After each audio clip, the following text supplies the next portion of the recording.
در این عالم دلی بیغم نباشد، در این عالم دلی بیغم نباشد اگر باشد دلی آدم نباشد.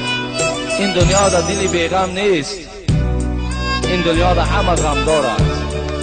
این دنیا البته به البته یک روز شادی داشته باشد 10 روز دیگرش غم و اندوه است.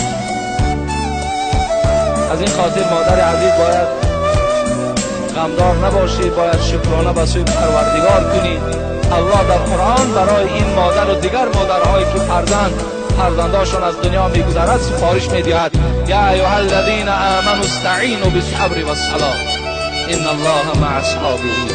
اگر مصیبت و ازنینت آمد، اگر بچه دوستدارت یا بچه قاری قرآنت یا دختری با سطرت از دنیا هم که گذشت، از سوی پروردگارت مدد طلب کن، فقط به نماز و به صبر، فقط به نماز.